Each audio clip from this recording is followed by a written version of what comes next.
Good morning, second standard kids. Yesterday we were taking in EVS chapter number 7, and the name of the chapter was We All Need Water. Now today we are taking next chapter, which is the chapter number 8, and the name of the chapter is Houses We Live In. मकान या घर जिसमें हम रहते हैं. Houses, if we see or if we think about houses, what we required for these houses, हमें इन houses की जरूरत क्यों पड़ती है? अगर देखा जाए तो इंसान से लेकर from the human being up to the animals required houses. उनके हाउसेस एनिमल्स के अलग तरीके के होते हैं, हमारे इंसानों के अलग होते हैं. Okay, but every human being, every animal, almost every animal required houses. Why we required houses is the question. Houses की जरूरत क्यों है? Specially we are thinking about us, हमारे बारे में, हम इंसानों को हाउसेस की जरूरत क्यों पड़ती है? तो हाउस हमें बचाता है किसी चीजों से.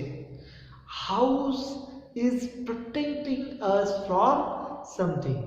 अब वो क्या है जिससे हमें हाउस बचाता है? तो हाउस हमें बचाता है हीट से, यानी बहुत ज्यादा गर्मी से, कोल्ड से, बहुत ज्यादा ठंडी से, रेन से, बहुत ज्यादा बरसात से, और बहुत ही खराब वेदर कंडीशन, तूफान है या और भी चीजें हैं, उससे हमें बचाता है. Means house is doing the work of protecting us from heat, cold, rain and bad weather.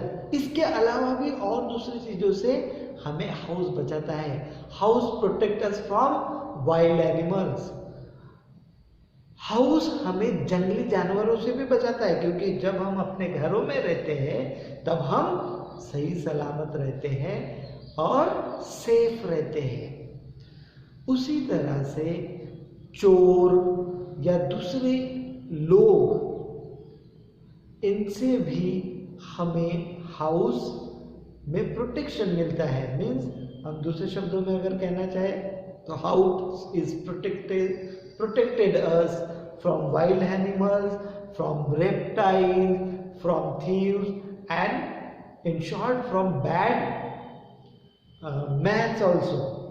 So that is why we required house. इसलिए हमें हाउस की जरूरत होती है. सबके हाउस अलग अलग होते हैं, किसी का छोटा होता है, किसी का बड़ा होता है, लेकिन सभी इंसान हाउसेस में रहते हैं.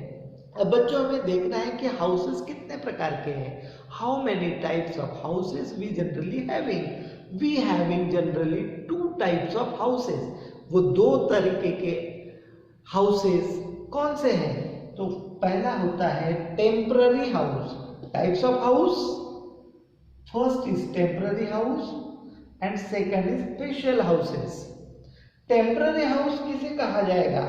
जो परमानेंट नहीं होता है, जो कुछ समय के लिए तैयार किया जाता है, जिसे समय पर उपयोग में ला सके. This type of houses are called temporary houses.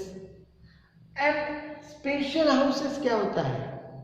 देखो, टेम्पररी हाउसेस और परमानेंट हाउसेस नहीं दिया हुआ है. Temporary houses and special houses. Special houses क्या होते हैं? तो कुछ हाउसेस ऐसे होते हैं जिसे वहां की क्लाइमेट सिचुएशन के हिसाब से बनाया जाता है. That is called special houses. अब देखिए, टेम्पररी हाउसेस 3 तरह के हमें किताब में पढ़ना है. One is house boat. अब हाउस बोट क्या होता है बच्चों? हाउस बोट यानी बोट में बनाया गया हाउस. बोट जो कि पानी के ऊपर तैरती है, उस पानी के ऊपर तैरने वाले हाउस को बोट हाउस. अभी हमारे एरिया में तो बोट हाउस नहीं है, लेकिन whenever you visit to Jammu and Kashmir Jammu Kashmir जाओगे तो वहाँ इस तरह के बोट हाउस आपको देखने को मिलेंगे। मैं आपके समझने के लिए एक पिक्चर दिखाता हूँ जो कि आपकी किताब में ही है। देखिए इस पिक्चर को, आपको नज़र आया ये पिक्चर, ये एक बोट है जो कि पानी में है और उसके ऊपर एक हाउस बनाया गया है। इसे ही कहा जाता है अ हाउस बोट। तो ये टेम्पररी है, ये हमेशा के लिए रह सकता है क्या? सालों साल टिक सकता है क्या? नहीं। तो ये this is one of the temporary house, that is also called floating house. Second है व्हील कैरावन्स। व्हील कैरावन्स क्या होते हैं? ऐसा हाउस जो एक जगह से दूसरी जगह पर ले जा सकते हैं, व्हील्स पर बना हुआ house, that is wheel caravan. अब देखिए हमारे यहाँ फिल्म स्टार, टीवी सीरियल में काम करने वाले, ये बहुत सी बार शूटिंग के लिए एक जगह से दूसरी जगह जाते हैं। अब एक जगह से दूसरी जगह जाने के लिए हर बार अपना घर नहीं ले जा सकते साथ में, इसलिए वो लोग ये व्हील कैरावन का इस्तेमाल करते हैं। ये एक गाड़ी होती है, आप अगर चित्र देखना चाहो तो देख लीजिए, ये दिख रहा है आपको, ये एक गाड़ी होती है और गाड़ी के अंदर घर बना हुआ होता है, वहाँ सारी सुविधाएं होती है, टीवी होता है, वॉशरूम होता है, आपके एसी होता है, टॉयलेट बाथरूम, सब कुछ आपको उस गाड़ी के अंदर ही मिलेगा। इसे कहा जाता है व्हील कैरावन। आप पिक्चर में देख सकते हैं, this is wheel caravan. Wheel के ऊपर बना हुआ घर, wheel caravan. Okay,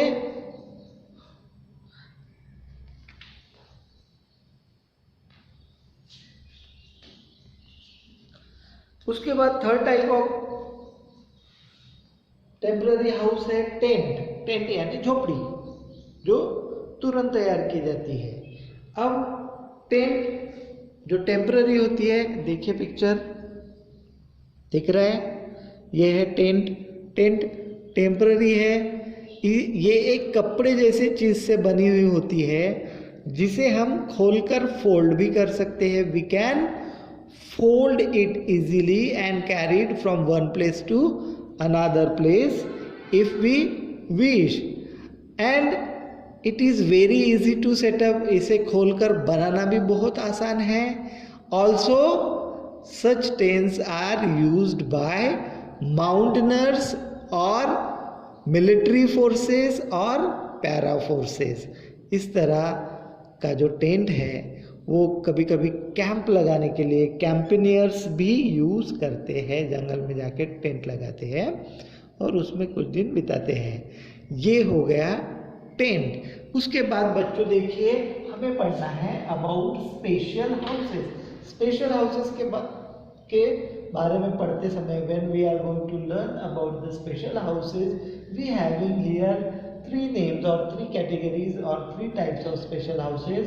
One is igloos, second is stilt houses, and third is houses with slanting roofs।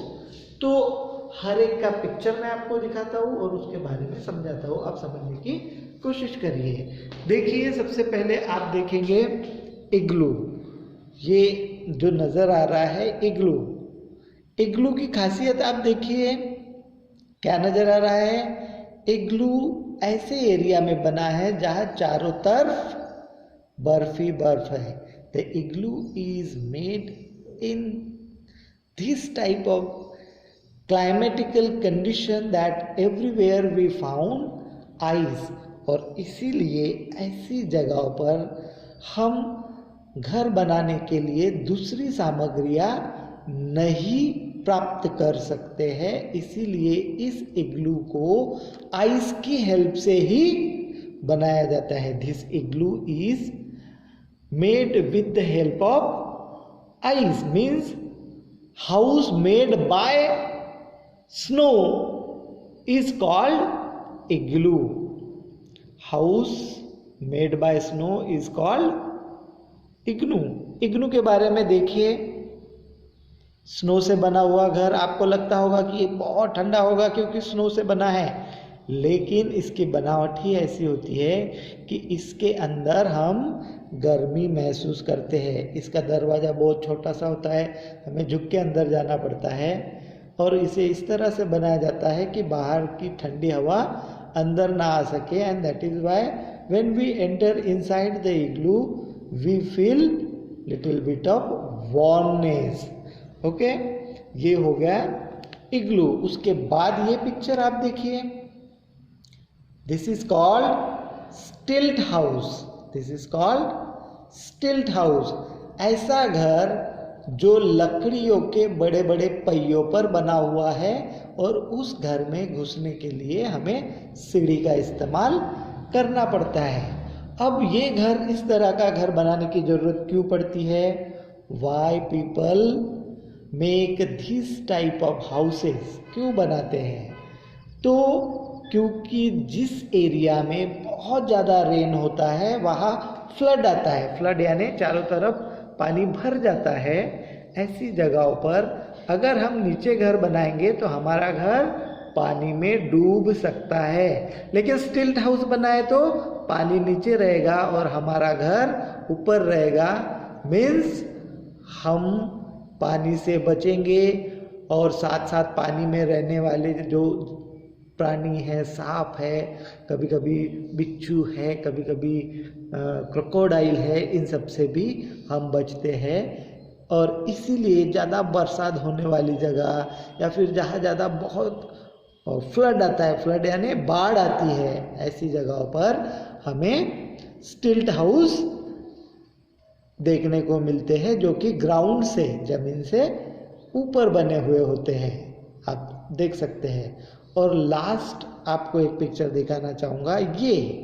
ये तो बहुत ही सुंदर घर बना हुआ है, लेकिन ये कौन सा हाउस है? House with a slanting roof. ऐसा घर जिसकी छतें स्लैंटिंग यानी तिरछी बनी हुई है। छत सीधी है क्या हमारे घरों जैसी?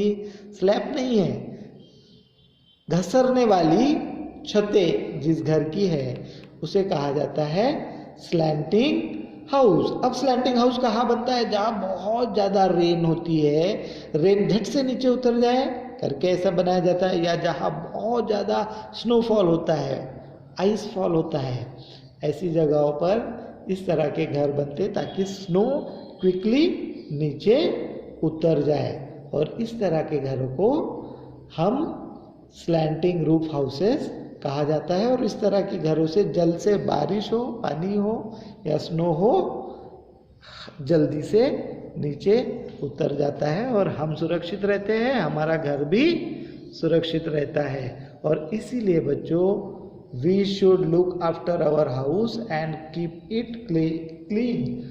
तो हाउस हमें इतनी सारी चीज़ों से बचाता है, तो हमारा भी फर्ज है कि we have to keep our house clean. हमें अपने हाउस को गंदा गंदा नहीं रखना है, हमें अपने हाउस को साफ सुथरा और क्लीन और फ्रेश रखना है। तो आप सभी को अपने हाउस को क्लीन और फ्रेश रखना है। इतना ही part, only this much of part is given in the chapter number 8 houses we live in very short. Why we are required house, types of house, 2 types, temporary houses, special houses. Temporary houses examples are houseboat, wheel caravan, tents, and in special houses there are also 3 examples: igloos, still houses, and houses with slanting roofs. This is one of the simple chapter. अभी बारी है exercise की। आप exercise देखिए बच्चों। इस exercise में आप देख सकते हैं कि number A tick the correct answer है, ये आपको करके देखना है। नंबर बी जो है वो फिल इन द ब्लैंक्स है, कुछ वर्ड्स दिए हैं, ब्लैंक्स पूरे करने हैं। मम्मी की हेल्प लीजिए, पापा की हेल्प लीजिए और पूरा करने की कोशिश करिए। और सी वाला जो है वो आंसर द फॉलोइंग क्वेश्चन, बेटा ये आप लोगों को नहीं करना है। इसके सही आंसर आपको आज शाम को या कल सवेरे भेजे जाएंगे, वो आंसर आप नोट कर लेना। You just have to complete the A question and B question of this chapter, which is on the page number 30. Okay, this is enough for today, and bye bye for today.